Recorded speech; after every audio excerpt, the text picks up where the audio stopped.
ओम शांति। Good morning to all of you.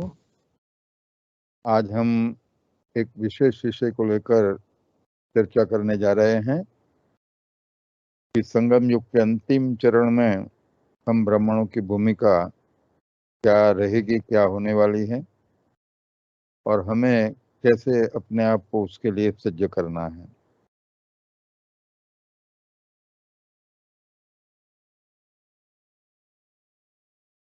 बाबा ने हम बच्चों को संगम युग का जो अंतिम समय है उसके बारे में काफी कुछ मुरलियों में बताया है।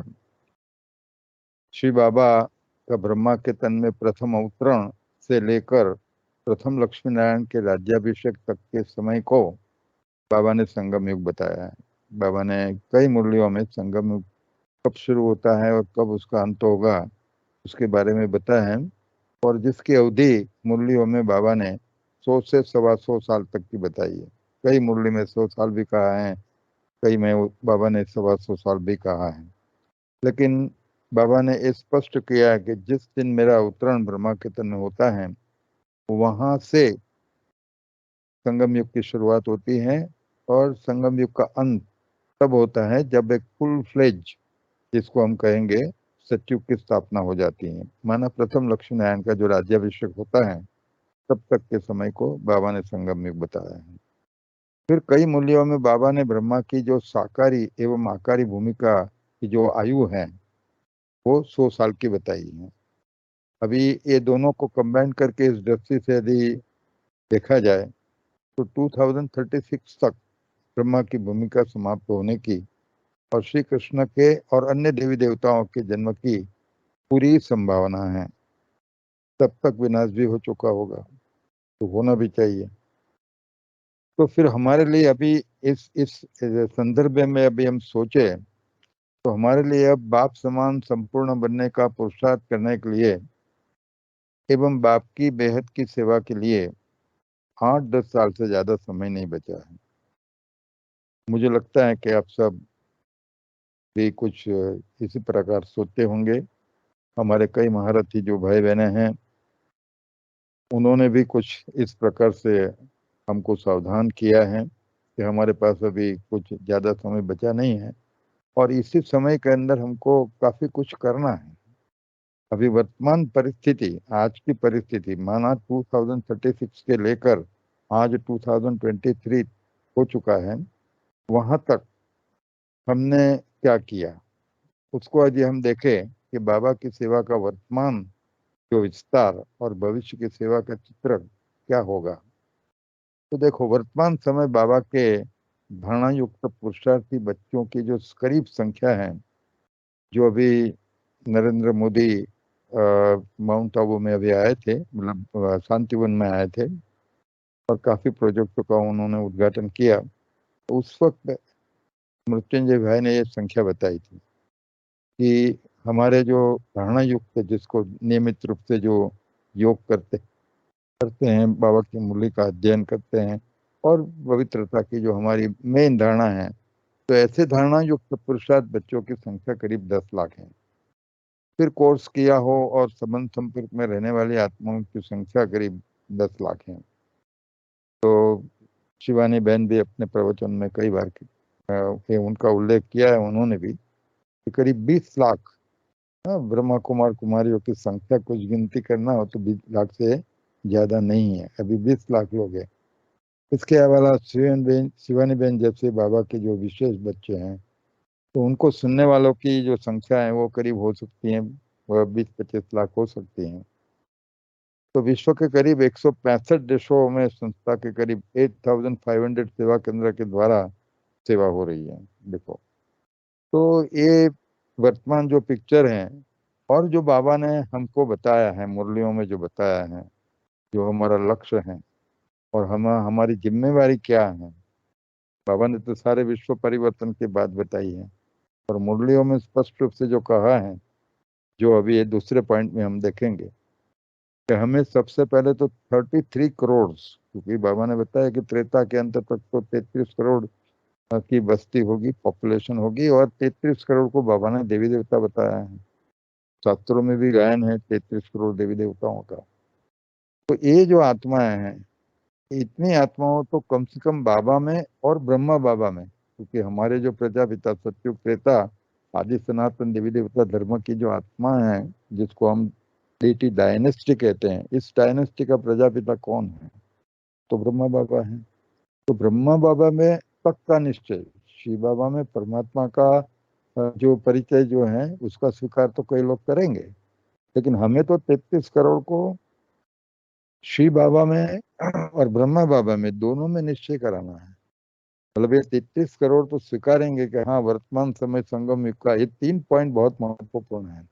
वर्तमान समय संगम युग चल रहा है, माना कलयुग का विनाश और सतयुग का आदि का जो संगम युग का समय है वो चल रहा है, और निराकार ज्योति स्वरूप शिव परमात्मा प्रजापिता ब्रह्मा के तन में आकर के हमें ज्ञान योग की शिक्षा दे करके नई दुनिया की स्थापना करते हैं, और अब हम भी क्लेम कर सकते हैं। तो ये जो निश्चय जो है, इतना निश्चय तो 33 करोड़, वो पुरुषार्थ करे न करे वो बात अलग है, लेकिन कम से कम इतना वो जो स्वीकार करता है तो वो 33 करोड़ में गिना जाएगा, या तो ब्रह्मा की डायनेस्टी का हो या देवी देवता की जो डायनेस्टी है उसमें वो आ सकता है। तो ये 33 करोड़ तक तो ये मैसेज ब्रह्मा में निश्चय कराना है। अब कहाँ 20 लाख और कहाँ 33 करोड़? तो माना उसका मतलब क्या होता है कि काफी कुछ है 10 साल के अंदर होने वाला है, और हमारी जिम्मेवारी क्या होगी। मैं तो कहता हूँ यहाँ जितने भी बैठे हैं सुन रहे हैं मेरे सहित, आप सब जितने भी हैं, आप तो बाबा के पुराने बच्चे हैं। भले कोई 5 साल से हो, कोई 6 साल से चलता हो, लेकिन हम तो पुराने ही गिने जाएंगे। तो ये जो आपकी जो जिम्मेवारी है, कितनी बड़ी जिम्मेवारी है कि 33 करोड़ तक पहुंचना। और अभी आगे सुनिए बाबा ने मुरलियों में क्या कहा है। ये 33 करोड़ की सिर्फ हमको तो 800 करोड़ की सेवा करनी है। कैसे बाबा ने बताया कि विश्व की हर डायनेस्टी की आत्मा को बाबा का संदेश देकर परमात्मा एवं अपने अपने प्रजापिता, माना जो धर्म स्थापक हैं क्रिश्चियन डायनेस्टी है, वो भी डायनेस्टी है, तो उनके प्रजापिता कौन है? वो प्रजापिता है जीसस क्राइस्ट। बाबा ने कई बार धर्म स्थापकों को अपनी अपनी डायनेस्टी के प्रजापिता के रूप में बताया है।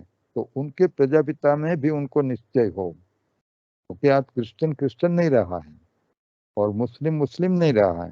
कहलाते हैं कि मैं क्रिश्चियन हूँ, लेकिन कुछ क्रिश्चियन रिलीजन के इवन जो कोड ऑफ कंडक्ट है उनको भी वो फॉलो नहीं करते हैं। यदि दुनिया में क्रिश्चियन क्रिश्चियन बन जाए, मुसलमान मुसल बन जाए ना, तो भी स्वर्ग आ सकता है, क्योंकि कोड ऑफ कंडक्ट यदि किसी भी रिलीजन का देखा जाए तो वो तो सब समान है।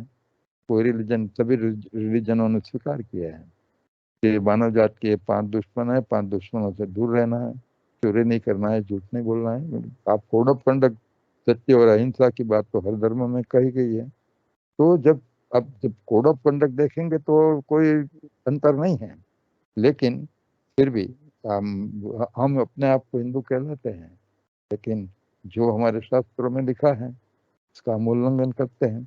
तो कहने का मतलब, इसलिए बाबा ने क्या कहा कि हर आत्मा को कम से कम परमात्मा का परिचय तो होना चाहिए, और उसको परमात्मा में निश्चय हो, साथ साथ अपने प्रजापिता ब्रह्मा में भी निश्चय हो। इतना ही नहीं कहा है बाबा ने लेकिन आगे कहा है कि हर आत्मा को अपनी अपनी डायनेस्टी में उच्च पद प्राप्त कराने के लिए तुम्हें प्रेरित करना है।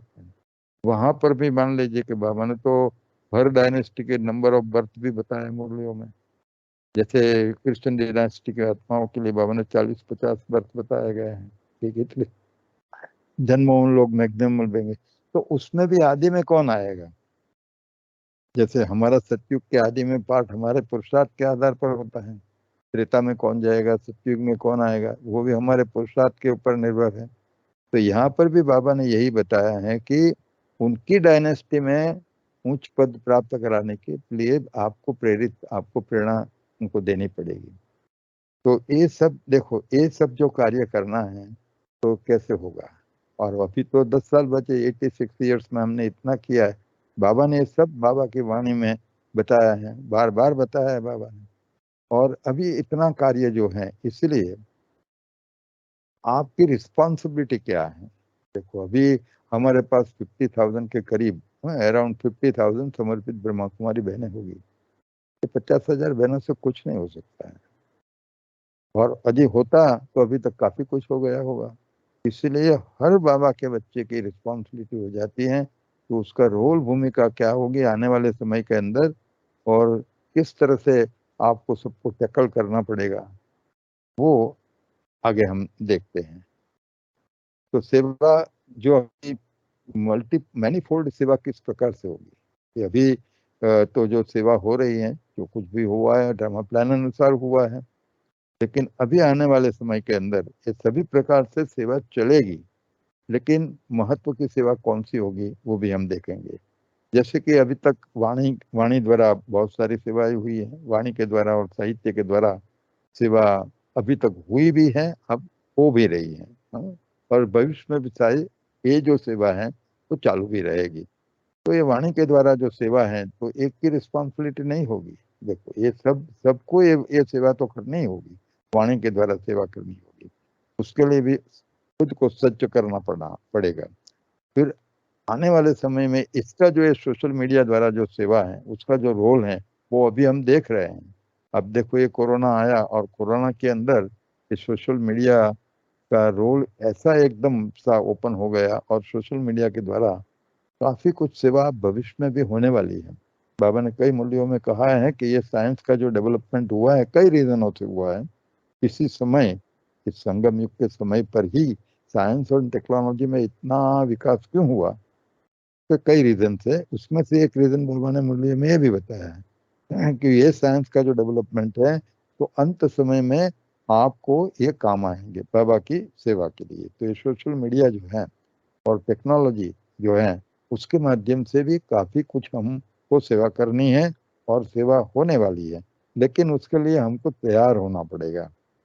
आज का जो टॉपिक हमने जो लिया है वो कारण है कि हमको किस प्रकार से तैयारी करनी पड़ेगी, कैसे हमको उसके लिए सज्ज होना पड़ेगा, किस प्रकार की स्किल हमें डेवलप करनी पड़ेगी, ये हम तैयार होने के लिए चर्चा कर रहे हैं। चेहरे, चलन, चरित्र एवं कर्म के द्वारा सेवा, ये एक बहुत बड़ा रोल रहेगा।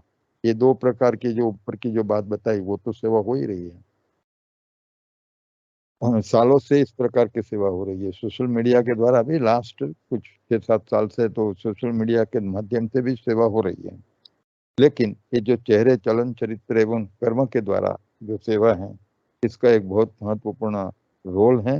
हमारी जो सीनियर मोस्ट दादियां हैं जिनके कुछ फोटोज मैंने यहाँ पर दिए हैं, उन्होंने तो अपने चेहरे, चलन, चरित्र के द्वारा बहुत अच्छी सेवा की है, हमारे सामने एग्जाम्पल है। तो कैसे चेहरे, चलन, चरित्र एवं कर्म द्वारा हम सेवा कर सकते हैं। और ये जो मनसा सेवा है जिसका रोल बहुत ही महत्वपूर्ण रहने वाला है, अभी तो थोड़ा बहुत तो रहा है, लेकिन आने वाले समय के अंदर इसका एक बहुत ही बड़ा महत्व रहेगा। वो है संकल्प वृत्ति वाइब्रेशन या तो शुभ भावना द्वारा मनसा सेवा। देखो इसके बारे में भी हम इस ग्रुप के अंदर काफी पहले भी चर्चा कर चुके हैं, लेकिन इसका एक महत्वपूर्ण रोल होगा, पर लेकिन ये कौन कर पाएगा, सबसे बड़ी बात है कौन कर पाएगा। जो जिसने उसके लिए पूर्व तैयारी की है, जिसने इसका जो कौशल है, वो स्किल जो कौशल है वो उपलब्ध किया है, जिन्होंने अपनी अवस्था बनाई है, क्योंकि ये तो अवस्था के पर आधारित है। तो वो स्टेज बाबा ने जो lighthouse, might house, searchlight, कितने सारे शब्द प्रयोग किए हैं कि you are a mobile transmitter, you are searchlight, और लाइट हाउस, माइट हाउस, कई अवस्था की बाबा ने बात बताई है। वो अवस्था में हम कितने लंबे समय तक और सहज रूप से स्थित हो सकते हैं, कि इसके लिए भी एक हमको सज्ज होना पड़ेगा, तैयारी करनी पड़ेगी। आइए, तो ये कुछ उससे अलावा भी कई हो सकता है, लेकिन ये बेसिक जो स्वरूप होगा सेवा का, ये सेवा का स्वरूप हमारा ये होगा। और हम ईच इंडिविजुअल को, चलो ये तो काम बहनों का है, ये काम मेरा नहीं है, ऐसा नहीं। पद तो कोई भी प्राप्त सभी सभी के बाबा ने तो सभी को कहा है कि आपको लक्ष्मीनारायण बनना है। हम सभी का गोल है कि हम लक्ष्मीनारायण बने। तो कोई राम सीता बनने के लिए तैयार नहीं है, सभी लोग लक्ष्मीनारायण बनने के लिए हाँ पुरुषार्थ कर रहे हैं। तो आइए कि अभी आने वाले समय में किस प्रकार से सेवा होगी, तो ज़्यादातर जो सेवा होने वाली है और इस प्रकार के से यदि सेवा करने का प्रयास करते हैं तो मैं समझता हूँ कि सेवा बहुत जल्दी होगी। हमारी कंप्लेन लोग सुनने के लिए तैयार नहीं है। हम तो प्रयास करते, लोग सुनने के लिए तैयार नहीं है। लेकिन लोग सुनने के लिए तैयार इसलिए नहीं है कि हम उनको जो चाहिए वो दो। आज शिवानी बहन को इतने सारे लोग इतनी चतर होकर के जो सुनते हैं, क्योंकि लोगों को जो चाहिए वो उनसे मिलता है। उनकी कई समस्याओं का समाधान उनको सुन करके होता है। और हम जब कहते हैं कि राजयोग मेडिटेशन जो है, राजयोग मेडिटेशन के माध्यम से विश्व की सभी समस्याओं का समाधान होता है, हम क्लेम तो करते हैं। लेकिन जब कोई समस्या लेके हमारे सामने आता है तो उसका समाधान हम सही रूप से दे सकते हैं। कुछ बात कह रहे, बस ठीक है, आप कोर्स कर लो या कुछ मेडिटेशन करो तो ठीक हो जाएगा, इतना हम ज्यादातर कहते हैं। लेकिन उनको जो समस्या के संदर्भ में जो स्पेसिफिक गाइडलाइन उनको जो देनी है तो वो हम कितना देते हैं। हमारे पास उसकी समस्या के समाधान के लिए सही प्रिस्क्रिप्शन है। जैसे एक डॉक्टर के पास पेशेंट जाता है और अपनी तकलीफ जब उसको बताता है तो डॉक्टर एक प्रिसाइज प्रिस्क्रिप्शन देता है। और सबको एक ही प्रकार का प्रिस्क्रिप्शन नहीं देता है, ऐसा नहीं होता है। वो पूरा उसको सुनता है और उसको जो तकलीफ होती है उसके अनुसार उस मेडिसिन देता है, उसको ठीक हो जाता है। तो हमारे पास भी अनेक प्रकार के समस्याओं लेकर के आने वाले हैं लोग। और उस वक्त हमारे पास क्या है, तो उसके लिए हम सज्ज हैं। तो समस्या के समाधान के रूप में सेवा होगी, लोग आएंगे। क्योंकि डूबता हुआ आदमी होगा तो वो तो तिनका ढूंढने की कोशिश करेगा। हमारे पास लोग आएंगे, काफी लोग आएंगे और सोचेंगे भी चलो यहाँ पर जाएंगे तो हमको कुछ फायदा होगा। इस तरह से लोग आने वाले हैं। लेकिन उस वक्त हमारे पास उनके सॉल्यूशन उनका तो उनकी समस्या का समाधान होना चाहिए। अब किस किस प्रकार की समस्या लेके हमारे सामने आइए, मैं इसलिए बताता हूँ कि इसके लिए फिर इसके सॉल्यूशन के लिए हम सज्ज हैं, हम तैयार हैं। हमारे पास वो जो बाबा ने हम बच्चों को सिखाया है उसके लिए हम तैयार हुए हैं। तो ये जो समस्या होने वाली है, मुख्य रूप से अनेक समस्याएं होगी, लेकिन थोड़ा सा उसको क्लासिफाई करना है तो उस प्रकार से हम क्लासिफाई कर सकते हैं। तो आने वाले समय में बहुत सारी शारीरिक समस्याएं होने वाली है, अभी भी है, अब आने वाले समय में तो बहुत होने वाली है। और उसमें भी जो लाइफस्टाइल डिसऑर्डर जो है, जो जिसको हम जीवन शैली आधारित जो डिसीज है उसकी मात्रा इतनी बढ़ने वाली है। तो उसमें भी हृदय रोग हैं, डायबिटीज है, ब्लड प्रेशर है, कैंसर है, अस्थमा है, किडनी के कई सारे प्रॉब्लम्स है, लिवर के प्रॉब्लम्स भी काफी कुछ है। तो मेनली ये जो सब प्रॉब्लम्स हैं वो उत्तर उत्तर बढ़ने वाले हैं। और ज्यादातर जितने भी ये जीवन शैली के आधारित जिसको लाइफस्टाइल डिसऑर्डर बोला जाता है वो सब साइकोसोमेटिक डिसीज है। वैसे भी मेडिकल साइंस ने कहा है कि जितने भी डिसीज लाइफस्टाइल डिसऑर्डर को तो साइकोसोमेटिक उन्होंने बताया ही है, लेकिन उन्होंने साथ में ये भी बताया है कि इवन द जो इन्फेक्टिव डिसीज हम बोलते हैं, हाँ, जैसे वो जो वायरस या बैक्टीरिया के इन्फेक्शन से होता है वो भी साइकोसोमेटिक है उन्होंने बोला। क्योंकि उन्होंने उनका आर्गुमेंट ये है कि परमात्मा ने हमारे शरीर में एक ऐसी प्रणाली रखी है, इम्यून सिस्टम जिसको बोलते हैं, रोग प्रतिकारक शक्ति, जिससे कुछ भी हो आपको कुछ नहीं हो सकता है। लेकिन हमारी लाइफस्टाइल इस प्रकार से, हमारी विचार शैली, हमारी जीवन शैली में इतनी सारी विकृति आ गई कि आज हमने अपने इम्यून सिस्टम को भी डिस्टर्ब कर दिया है। और इसीलिए हमको अनेक प्रकार के डिजीज होते हैं। तो जो शरीर में व्याधि उत्पन्न होती है उसका कनेक्शन तो माइंड है। हमने जब ये होलिस्टिक हेल्थ के बारे में यहाँ पर इस ग्रुप में चर्चा की थी तब भी मैंने बताया था कि अल्टीमेटली इसका कनेक्शन जो माइंड बॉडी इंटरेक्शन जो है तो उसके ऊपर, इसीलिए बाबा ने कहा है कि राजयोग मेडिटेशन जो है स्पिरिचुअल परसेप्शन, हमारे एटीट्यूड्स को बदलती हैं, हमारी जो सोच है उसको पूरा बदल देती हैं। और राजयोग से हमारा ऐसा एक एम्पावरमेंट होता है कि ये सभी इवन डिसीज भी दूर हो सकते हैं। तो हम उनको बता सकते हैं कम से कम। तो उसके लिए फिर हमको तैयार होना पड़ेगा कि जैसे कोई आदमी कोई इलनेस के साथ या डिसऑर्डर के साथ हमारे पास आता है, हमारे पास उसके लिए एक स्पेसिफिक प्रिस्क्रिप्शन होना चाहिए और जब उसका प्रिस्क्रिप्शन हमारे पास स्पेसिफिक प्रिस्क्रिप्शन होगा तो फिर उसको ठीक हो सकता है और फायदा भी हो सकता है। दूसरी मानसिक समस्याएं, ये तो समस्याएं उत्तर उत्तर बढ़ती जाती हैं। देखो आज जैसे कि स्ट्रेस है, एंजाइटी है, फ्रस्ट्रेशन है, डिप्रेशन है, फोबियाज, कितने प्रकार के फोबियाज, वरीज, तो ये जो अभी ये सब कॉमन प्रॉब्लम्स, घर घर के ये सब प्रॉब्लम्स होते जा रहे हैं। अभी तो एक statistic, every fourth person in the world is under depression. कईयों को तो पता ही नहीं है कि इसको डिप्रेशन कहा जाता है। होते हैं डिप्रेशन में, लेकिन उसको पता नहीं है कि मैं डिप्रेशन में हूँ। कोई ट्रीटमेंट नहीं कराता है, अनट्रीटेड है, फिर बढ़ता जाता है, तकलीफ बढ़ती जाती है। तो ऐसी मानसिक समस्याएं वाले जो उत्तर उत्तर बढ़ने वाले, वो लोग हमारे पास आएंगे, आने वाले हैं। और उस वक्त आपके पास यदि उनकी समस्या का समाधान है तो वो आपको सरेंडर हो जाएंगे, मैं कहूँगा। फिर तो वो कहेंगे जो बस आप जो कहो हम करने के लिए तैयार हैं। तब ये बाबा का जो ज्ञान है हम अच्छी तरह से उनको समझा सकते हैं। देखो तीसरी जो समस्या है वो है संबंधों में टकराव की समस्या, उत्तर उत्तर बढ़ती जाती है। आज भी हम देखते हैं, थोड़ा सा काउंसलिंग का मुझे मतलब थोड़ा सा अनुभव है। तो अभी जो लोग भी काउंसलिंग के लिए हमारे पास आते हैं तो उसमें ये समस्याएं तो बहुत है। संबंधों में टकराव की समस्या, पारिवारिक संबंध हो सकते हैं, सामाजिक संबंधों हो सकते हैं, और कार्य क्षेत्र में जो आप जहाँ पर काम करते हैं आपके बॉस के साथ जो रिलेशन है, कोलीग्स एंड सबॉर्डिनेट्स जो हैं, तो कार्य क्षेत्र में भी संबंधों में कुछ कॉन्फ्लिक्ट हो सकते हैं। तो एक कॉन्फ्लिक्ट रिजोल्यूशन, ये हमारा एक मुख्य विषय इंस्टीट्यूशन में रहा है। Relationship management and conflict resolution, कई विंगों ने उसके ऊपर काफी काम किया है कि किस तरह से spiritual perception and Rajyoga meditation के माध्यम से हम इस रिलेशनशिप को अच्छी तरह से वो हारमोनियस रख सकते हैं और कॉन्फ्लिक्ट रिजोल्यूशन भी कर सकते हैं। फिर अन्य समस्याओं का तो लिस्ट बहुत लंबा है, उसमें काफी कुछ होगा, लेकिन मेन जो मेरा थोड़ा सा अनुभव है किस प्रकार के लोग आते हैं, तो वो हैं सामाजिक समस्याएं हैं, आर्थिक समस्याएं भी हैं, कानूनी समस्याएं हैं, और कई कई वैश्विक समस्याएं भी हैं। और जब स्ट्रेस मैनेजमेंट के बारे में जो आप लोगों ने अटेंड किया होता, उसमें भी ग्लोबल प्रॉब्लम्स की हमने चर्चा की थी। तो सामाजिक, आर्थिक, कानूनी, वैश्विक और कुछ प्राकृतिक समस्याएं भी हैं। तो इन समस्याओं का जो सामना करता है तो फिर हमको, वो लोग आएंगे, आने वाले हैं, और हो सकता है हम भी उनके पास जा सकते हैं।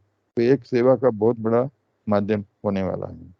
तो इन इन सभी का समाधान कौन कर पाएगा? देखो, अब मान लीजिए कि आपके पास कोई आता है कि आप सबको काउंसलर बनना है, आप लिख के रखिए, क्योंकि लोग बहुत बड़ी आशा लेकर के हमारे पास आने वाले हैं। कुछ सब लोग जाएंगे, उधर उधर भटकेंगे, लेकिन अल्टीमेटली बाबा ने एक ही हट्टी की बात की है, तो अल्टीमेटली लोग हमारे पास आएंगे। मैं तो कहूँगा इस तरह से आना शुरू भी किया है, जिसमें शिवानी बहन जैसे लोगों ने, हमारी उषा बहन भी है, कई लोग हैं वैसे, तो उन लोगों ने जो रोल थोड़ा सा प्ले किया है, तो कई लोगों को हमारी इंस्टीट्यूशन में आशा का किरण दिखाई देता है।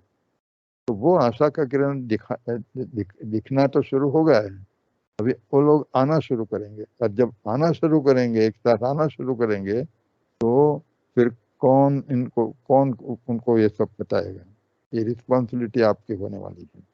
तो आइए हम देखते हैं कि किन किन विषयों की, इसलिए हमको सज्ज होना पड़ेगा। नियमित रूप से मुरली पढ़ना, ये तो हमारा, हम करते ही हैं और हमको करना ही है, क्योंकि हमको अवस्था, बाबा ने जो अंतिम बाप समान बनने की अवस्था जो है, और बाबा को याद करना, नियमित रूप से मुरली पढ़ना, जो हमारे और हमारी जो धारणाएं हैं वो धारणाएं करना, तो करना ही है, हमको बनाना है। लेकिन इसके अलावा हमें अपने आप को तैयार करना पड़ेगा। और ये ये इस प्रकार से जो तैयार अपने आप को जो किया है, वही फिर आने वाले समय के अंदर ना, काफी बाबा की सर्विस में सहयोगी बन सकते हैं। माना जो टीचर्स का रोल है, जो ब्रह्मा कुमारी बहनें जो अब कर रही हैं, वो टीचर का रोल हर आत्मा को प्ले करना पड़ेगा आने वाले समय में। बाबा ने तो कई मूल्य में गली गली में सेंटर की बात बताई है। गली गली में सेंटर खुल जाएंगे। अब गली गली में सेंटर से तो कौन संभालेंगे? और देखो आप विदेश के अंदर तो को यहाँ तो ब्रह्मा कुमारी बहनों शुरू शुरू में तो बिल्कुल बहनें थी ही नहीं यहाँ पर। तो जो भी यहाँ पर विदेश में आए और जो सब लोग बाबा के बच्चे जो गृहस्थी थे, तो उन्होंने ही ये जो आप विदेश की सेवा देखते हैं, उसमें जितना कंट्रीब्यूशन एक समर्पित ब्रह्मा कुमारी बहनों का है, उतना ही कंट्रीब्यूशन गृहस्थी भाई बहनों का है। देखो हमारे मनोज भाई का भी एग्जाम्पल है, वो भी किस प्रकार से गृहस्थ में रह करके इतनी सारी सेवा कर रहे हैं, हो रही है, उनके द्वारा सेवा भी हो रही है। तो आने वाले जो समय है, वैसे भी विदेशों की तो इसी विशेषता रही है, तो हम सबको तैयार होना पड़ेगा। इसीलिए मैं समझता हूँ कि आपको और थोड़ा समय निकाल करके ये सब सीखना पड़ेगा। तो इसीलिए कोई भी इंस्टीट्यूशन का जब विस्तार होता है, तो ट्रेनिंग एक बहुत महत्वपूर्ण विषय हो जाता है। तो ये जो ट्रेनिंग है वो अजी इन कम से कम जो आज मैंने जो लिस्ट आउट किया है, उतना तो कम से कम ये हमको हमारे पास इसकी जानकारी भी होनी चाहिए, और कम से कम उसके लिए हमें अपने आप को तैयार करना पड़ेगा। मैं ऐसा समझता हूँ। तो देखिए थोड़ा सा मेरा जो मुझे अवसर मिला था, अपॉर्चुनिटी मिली थी कि गुजरात में एक डिसाइड डिसाइड कर दिया। अभी गुजरात में करीब 150 से भी ज़्यादा सेवा केंद्र हैं अभी तो, और मैं कुछ समय पहले की बात बता रहा हूँ। लेकिन आज तो बहुत सारे सेंटर्स हो गए हैं, और एवरेज बहनें गिनी जाए, एक सेंटर में एवरेज 3-4 बहनें गिनी जाए, तो भी गुजरात के अंदर बहनों की संख्या बहुत बड़ी है। तो फिर डिसाइड किया कि भाई अभी इन बहनों को कुछ जो ट्रेनिंग देनी, क्योंकि ये सब सेंटर का संचालन करने वाली हैं, बाबा की इतनी सेवा करनी है, तो एक ट्रेनिंग प्रोग्राम का मतलब कई लोगों ने सूचन किया कि एक ट्रेनिंग प्रोग्राम बनाया जाए। उस वक्त माउंट आबू में ट्रेनिंग ब्रह्मा कुमारी बहनों की चल रही थी, लेकिन 15 दिन 20 दिन की ट्रेनिंग होती थी। 15-20 दिन में क्या ट्रेनिंग होगी इतनी, उसमें प्रैक्टिकल ट्रेनिंग तो खास विशेष रूप से हो नहीं सकती है। तो फिर बाद में उन्होंने अब हमको बताया, मतलब गुजरात जोन की मीटिंग हुई, और मीटिंग के अंदर फिर हमको बताया कौन कर सकता है। तो फिर हम लोग थोड़े आगे आए, तो मुझे एक अवसर मिला, हमारे पास हॉस्टल थी, तो फिर तय ये किया गया कि भी ये ट्रेनिंग जो है सेंटर, ट्रेनिंग सेंटर गुजरात का जो है वो नडियाद में रहेगा, क्योंकि हमारे वहाँ हॉस्टल थी और रहने की व्यवस्था भी थी। तो फिर हमने एक 6 मंथ फुल टाइम माना, जैसे एक कॉलेज में हॉस्टल में रह करके एक बच्चा पढ़ता है, कोई कोर्स करता है, इसी तरह उन बहनों को और कुछ नहीं करना है, सिर्फ ट्रेनिंग। तो फुल टाइम ट्रेनिंग प्रोग्राम एक 6 महीने का हमने वर्कआउट किया। उसका एक अच्छी तरह से थोड़ा सब लोगों के साथ मुलाकात की। है रिस्पॉन्सिबिलिटी मुझे दी गई थी कि आप उसका पहले सिलेबस बनाइए, और सिलेबस बनाने के लिए मुझे काफ़ी बहनों से बातचीत करनी पड़ी, और जो कन्याएं, नई नई कन्याएं हैं जो है, उनसे भी बातचीत की कि उनकी क्या अपेक्षाएं हैं, और बहनें भी क्या चाहती हैं। और हमारे जो हेड क्वार्टर है वहाँ पर भी थोड़ा सा डिस्कशन किया, जो वहाँ पर प्रकाश मणि ट्रेनिंग सेंटर है। तो उसके बाद एक हमने सिलेबस बनाया कि भी कम से कम इतनी इतनी ट्रेनिंग तो हमको देनी चाहिए, और फिर उसका एक मैन्युअल भी तैयार किया। मैं ज़्यादा उसके विस्तार में जाना नहीं चाहता हूँ, लेकिन उसका एक मैन्युअल करीब 400 पेज का इसका मैन्युअल, क्योंकि टेक्स्ट बुक चाहिए, उनके एग्ज़ाम भी लेनी थी, हाँ सबको सर्टिफिकेट, ट्रेनिंग का सर्टिफिकेट भी देना था। तो 3 साल तक करीब 3-4 बैच में तालीम हमने की। उसके पश्चात by the time Prakash Mani training centre Shantivan में तैयार हो गया, और फिर सिस्टमेटिक वहाँ पर ट्रेनिंग शुरू हुई। हमको बुलाया गया था वहाँ पर। तो हमारी जो फैकल्टी थी, ये 6 महीने की ट्रेनिंग, उसमें से 2 बहनों को भी वहाँ पर जो सेंट्रल शांतिवन में ट्रेनिंग में लिया गया, और हम जो सिलेबस था वो सिलेबस लेकर के हम मीटिंग में गए भी थे। तो ये जो मैंने इसलिए बताया कि एक कम से कम बहुत लोगों ने कम से कम ये जो सिलेबस बनाने में सहयोग दिया है, तो इस सिलेबस के आधार पर मैंने कुछ पॉइंट यहाँ पर लिखे हुए हैं। पहले तो कम से कम हमको इतना तो आना ही चाहिए, ज्ञान योग के कोर्स कराना सबसे पहला पॉइंट ये है, क्योंकि आपको ज्ञान सुनाना पड़ेगा, समझाना पड़ेगा लोगों को, लोगों तक इस ज्ञान को ले जाना है। ज्ञान का बेसिक साप्ताहिक कोर्स कराना, सबको सीखना पड़ेगा। राजयोग का बेसिक कोर्स कराना, क्योंकि कई लोग सिर्फ राजयोग के लिए आते, तो आपको राजयोग से शुरू करना पड़ेगा। तो थोड़ा डिफरेंस है, हो सकता है कि काफ़ी टॉपिक उसमें कॉमन हो सकते हैं। यहाँ पर विशेष रूप से विदेश में उसको राजयोग मेडिटेशन कोर्स ही कहा जाता है, लेकिन इंडिया में उनको ज्ञान का कोर्स ज़्यादा कहा जाता है। तो ज्ञान का बेसिक साप्ताहिक कोर्स, राजयोग का बेसिक साप्ताहिक कोर्स, फिर ज्ञान का एक एडवांस कोर्स है। ये बहुत जरूरी है। आप मुरली पे उनको ले जाए उसके पहले ये एडवांस कोर्स कराना बहुत जरूरी। बहुत सारे टॉपिक है जो ये 7 दिन के कोर्स में हम कवर नहीं होता है। तो इसलिए से एक एडवांस कोर्स भी फ्रेम किया गया है जिसमें जो एडवांस टॉपिक है उसको लिया जाता है और फिर प्रैक्टिकल मेडिटेशन कराना और उनको अनुभूति कराना, ये एक बहुत बड़ी बात है। ये भी हमको आना चाहिए। दूसरा जो है मुरली क्लास कराना। अब मुरली क्लास तो आप आपके ग्रुप में भी कई लोग मुरली क्लास कराते हैं, लेकिन मुरली क्लास कराना इतना आसान नहीं है। आपको बहुत कुछ चीजें जो है वो ध्यान में रखनी पड़ेगी। और कौन मुरली क्लास करा सकता है ये भी आपको ध्यान रखना पड़ेगा। तो सबसे पहले तो मुरली पढ़ना एक आर्ट है, हम उसको आर्ट ऑफ मुरली रीडिंग कहते हैं। और ये कला को आपको हस्तगत करना पड़ेगा। उसको किस तरह से रोचक रूप से, हाँ, सबका ध्यान बना रहे हैं मुरली के अंदर, किस तरह से आपको उसको पढ़ना है और किस तरह से उसको अच्छी तरह से समझाना भी है, और वो भी समय सीमा के अंदर में रह कर। तो मुरली पढ़ने की एक कला है, उस कला को हस्तगत करना पड़ेगा। ये भी विषय हमने ट्रेनिंग में रखा था और उसका हम मूल्यांकन कर भी करते थे। तो मुरली मुरली पढ़ने की कला, मुरली क्लास कराने वालों की मर्यादा और धारणा है, इसका विशेष क्लास हमने एक फ्रेम किया था कि कम से कम उनकी धारणा ये होनी चाहिए, उनकी मर्यादा ये होनी चाहिए। तो मुरली क्लास कराने वाले की मर्यादा और धारणाएं और प्रैक्टिकल एवं मूल्यांकन। तो ये ट्रेनिंग थी। इस ट्रेनिंग में हम इवोल्यूशन के लिए, मूल्यांकन के लिए पीछे बैठते थे और टर्न बाय टर्न बहनों को मुरली, मतलब ये मुझे अपॉर्चुनिटी मिली थी। विविध शिविर कराना एवं प्रवचन करना, ये सबको आना चाहिए। कम से कम इतना तो करना आना चाहिए। राजयोग शिविर कराना, राजयोग शिविर पूरी एक सिस्टमेटिक राजयोग शिविर फ्रेम की गई है। साप्ताहिक कोर्स के जो कुछ टॉपिक्स हैं उसमें कवर किए जाते हैं, लेकिन राजयोग शिविर का एक अलग सिलेबस है, वो शिविर कराना आपको आना चाहिए। मृत्यु के बाद की जो सेवा है सारे विश्व में हो रही है, इंडिया में तो विशेष रूप से हो रही है, बहुत सेवा हो रही है। तो जैसे किसी की डेथ होती है आजकल, तो वहां पर इंडिया के अंदर तो एक कस्टम हो गया है कि जैसे मृत्यु के बाद लोग गीता पाठ बिठाते हैं, तो अभी तो ब्रह्मा कुमारी बहनों को बुलाते हैं कि भाई ब्रह्मा कुमारी बहनों को बुलाइए। कोई 3 दिन के लिए बुलाता है, कोई 7 दिन के लिए बुलाता है। तो फिर शांति बनी रहती है घर के अंदर, ये सबका अनुभव है। तो उसके लिए फिर एक मृत्यु शिविर को फ्रेम किया गया है कि जब मृत्यु के बाद यदि कोई हमको न्यूट्रिशन देता है तो मृत्यु शिविर पूरी कराना है डेथ के ऊपर। तो फिर अलौकिक सत्यनारायण की कथा, उससे भी आज तो मैं समझता हूँ कि अभी कई लोग जो ये महाराज को बुला करके सत्यनारायण की कथा करावत है, इससे ज्यादा ब्रह्मा कुमारी बहनों को, हमारे विस्तार में ब्रह्मा कुमारी बहनों को भी सत्यनारायण की कथा के लिए इनविटेशन मिलता है।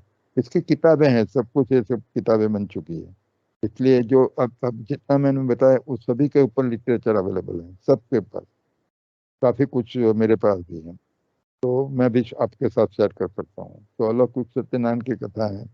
फिर जो विविध त्योहार हैं उसका जो आध्यात्मिक रहस्य है, एक बहुत बड़ी सेवा होती है इससे। तो इन त्योहारों में जब उनका वास्तव में आध्यात्मिक रहस्य हम कर क्या रहे हैं और उसका वास्तव में रहस्य क्या है और कैसे उसको मनाना चाहिए, तो ये सब बातें जो यदि हम लोगों को समझाएं तो लोगों को बुद्धि में बैठ सकती है। तो ये भी एक विषय, महत्वपूर्ण विषय ट्रेनिंग का हो सकता है। फिर विश्व के मुख्य धर्मों की जो जानकारी है ये हमें जरूर होनी चाहिए, क्योंकि ये पॉइंट इतना महत्वपूर्ण है कि 4 बातें जो हैं कम से कम हमको नट सेल में, मैं ऐसा नहीं कहता हूँ सब उसका विस्तार फिर से हमको उसकी डेप्थ में जाने की कोई जरूरत नहीं है। मैं तो कहता हूँ कि ये जो 4 इन्फॉर्मेशन है वो 3 या 4 पेज में आ सकती है, लेकिन कम से कम ये 4 जो इन्फॉर्मेशन है वो तो हमको पता होना चाहिए हर धर्म के लिए। कम से कम टॉप, ऐसे तो 4200 आज वर्ल्ड में जो रिलीजन्स हैं, 4200 हैं, 4200 रिलीजन्स हैं। ये लेटेस्ट स्टेटिस्टिक मैं आपको बताता हूँ। उसमें जो टॉप 10 है, वो टॉप 10 जो है वो, उसके ऊपर हमको गौर करना चाहिए। और ये टॉप 10 रिलीजन है उसके बारे में हमारे पास कम से कम जानकारी होनी चाहिए। तो विश्व के मुख्य धर्मों के ये विषय भी हमने ट्रेनिंग में बहुत रखा था और उसका पूरा मटेरियल तैयार किया और बहनों को दिया था। तो हर धर्म का इतिहास हमको पता होना चाहिए, कब उसकी स्थापना हुई, किस परिस्थिति में स्थापना हुई, कैसे उसका विकास हुआ। थोड़ा सा एक पैराग्राफ हो सकता है। तो हर धर्म का इतिहास, धर्म स्थापक कौन है और उसका जीवन चरित्र आउटलाइन हो सकता है 1-2 पैराग्राफ में। फिर धर्म का तत्व ज्ञान, फिलोसॉफी जिसको हम कहते हैं, कि हर धर्म का एक तत्व ज्ञान होता है, मान्यता है। तो ये तत्व ज्ञान क्या है, तो ये हमको समझना पड़ेगा। ये जैसे स्पिरिचुअलिटी हम कहते हैं जिसको, तो ये मुख्य बिंदु उसके क्या है।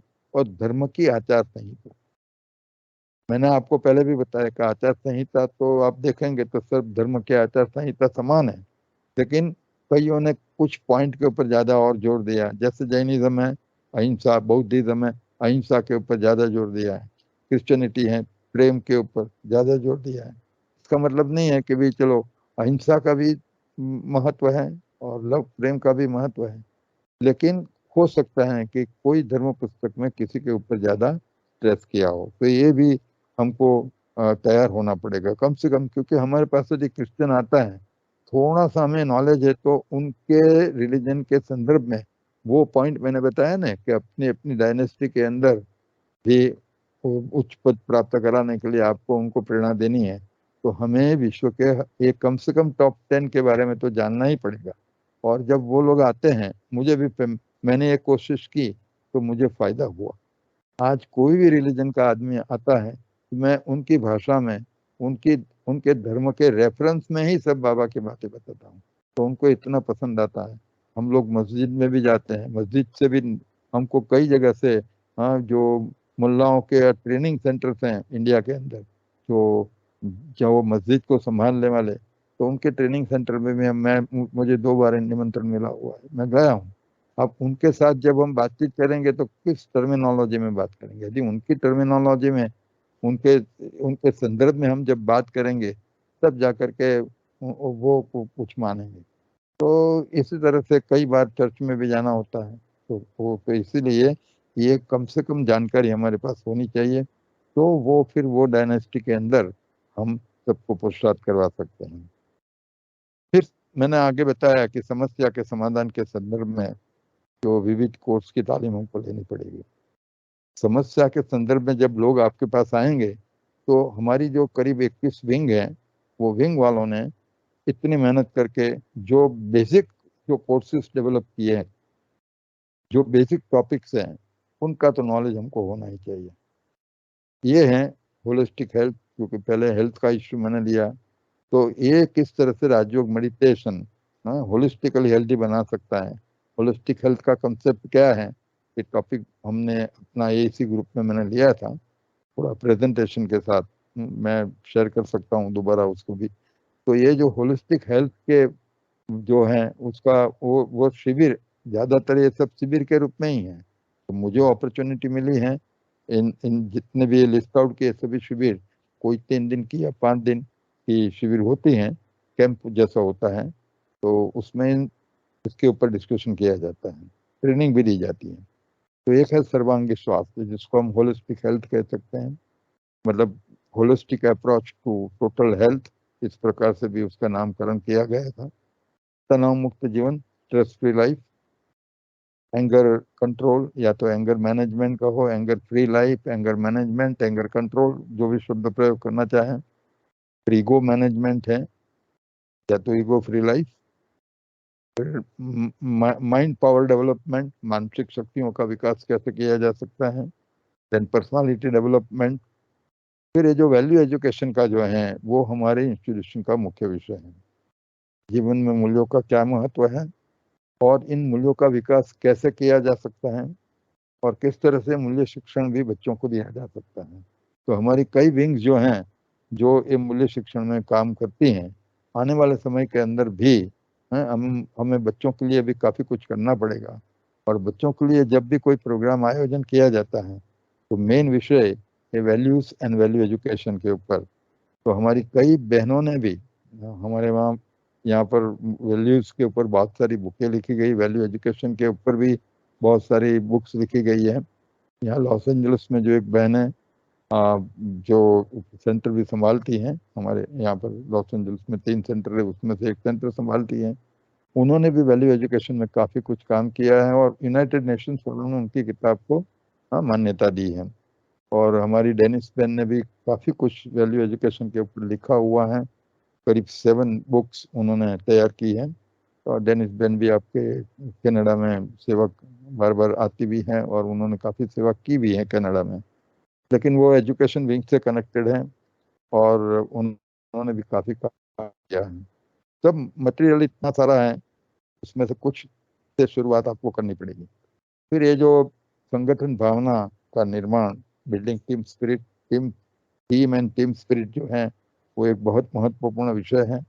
पॉजिटिव थिंकिंग, इसके ऊपर भी काफ़ी प्रोग्राम अभी संस्था की ओर से हो भी रहे हैं। फिर गोल सेटिंग है, सफलता की चाबी, की टू सक्सेस, इस प्रकार के बहुत सारे विषय हैं, लेकिन एक कुछ मैंने यहाँ पर लिस्ट आउट किए, मैनी मोर।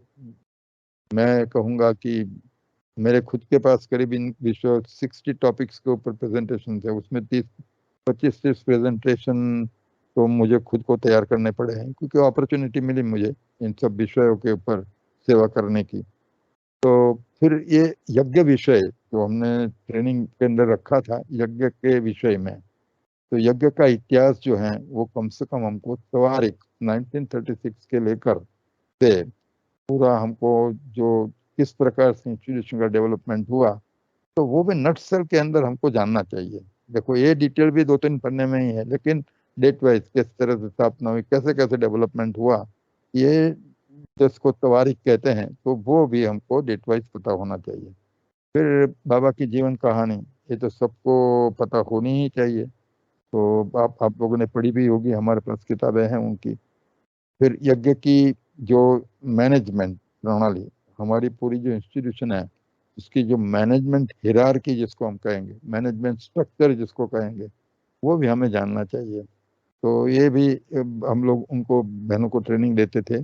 फिर विविध भगिनी संस्थाओं का परिचय, बहुत सारी भगिनी, ब्रह्मा कुमारी ईश्वरीय विश्वविद्यालय है, लेकिन बहुत सारी उसके साथ कनेक्टेड है, जैसे राजयोग एजुकेशन रिसर्च फाउंडेशन करके हैं, जिसके अंतर्गत हमारी 21, जो अभी तो 23 से भी ज्यादा विंग्स है, वो सब विंग्स आती हैं उसके अंतर्गत। और वर्ल्ड रिन्यूअल स्पिरिचुअल ट्रस्ट तो बहुत ही पुरानी इंस्टीट्यूशन है जो हमारी ब्रह्मा कुमारी से कनेक्टेड है। तो ऐसे कई ब्रह्मा कुमारी एजुकेशन सोसाइटी करके भी हैं। तो ऐसी जो भगिनी संस्थाएं हैं, और विदेश में भी काफ़ी हैं, जैसे लंदन में भी है, दादी जानकी के नाम से भी है फाउंडेशन। तो इस प्रकार से बहुत सारी इंस्टीट्यूशन जो हैं, तो उसका भी हमको करीब नॉलेज होना चाहिए। तो संस्थाओं का परिचय, विविध विंग्स का परिचय और प्रवृत्ति क्या है, सेवा केंद्र का संचालन एवं निभाव, ये भी थोड़ा सा हमको, यज्ञ विषय काफी कुछ सब्जेक्ट कवर किए हैं। फिर स्वोन्नति एवं पुरुषार्थ विषय, जो योग भक्ति के आपको गाइडलाइन देनी पड़ेगी, नए भाई बहन जो आएंगे उनको भी आपको इस प्रकार के क्लासेस कराने का अवसर आपके सामने आएगा, मैं तो निश्चित रूप से मानता हूँ। तो आपको भी उसके लिए आपको तो फायदा करेगा, आप अभ्यास करेगी तो आपको तो फायदा होने ही वाला है। तो योग भट्टी जो है उसके क्लासेस, मर्यादा एवं धारणा पर क्लासेस, मनसा सेवा, संगठन में योगाभ्यास, प्रैक्टिकल गाइडेड मेडिटेशन जैसे जो विषय हैं, उनके ऊपर भी आना पड़ेगा। तो ये थोड़ा सा मैंने आपको यहाँ पर आउटलाइन देने की कोशिश की है कि आने वाले समय के अंदर हमारी जो जिम्मेवारी है उनको कौन निभा पाएगा, जिसके पास ये सब क्षमताएं होगी, जानकारी होगी या अनुभव होगा, वही वो कर पाएंगे। तो बाबा ने जो हमको विघ्न विनाशक बनने की जो बात बताई है, गणेश, बार बार बाबा ने कहा है कि आप ही गणेश हो, आप ही विघ्न विनाशक आपको बनना है। तो विघ्न विनाशक का जो रोल है वो अभी शुरू होने वाला है, और वो रोल हमको प्ले करना है, और साथ साथ हनुमान का भी जो रोल हमको प्ले करना है। तो ये जो हनुमान का गायन जो है, और जो गणेश का जो गायन भक्ति मार्ग में करते हैं, तो उनको फुलफिल कौन कर रहे हैं, देखो कितना गा रहे हैं ये लोग। वक्रतुंड महाकाय सूर्यकोटि समप्रभ निर्विघ्नं कुरु मे देव सर्व कार्येषु सर्वथा, सर्व कार्येषु सर्वथा। तो गत कल्प के अंदर हमने काम किया था, इसलिए तो भक्ति में गायन है। गायन कहाँ से आया? हम बच्चों ने किया है, लोगों के विघ्न दूर किए हैं, और हमको ही ये विघ्न को दूर करना है। हनुमान की महिमा कितनी कर, मनोजवम मारुततुल्य वेगम जितेंद्रियम बुद्धिमताम वरिष्ठम। ये कान पर जब आवाज हम सुनते हैं, वातात्म जब वानरयूथ मुख्यम श्री राम अद्भुतम शरणम प्रपद्ये, तो खुल शरण में आने के लिए तैयार हैं। और बाबा ने तो कहा आप ही हनुमान हो।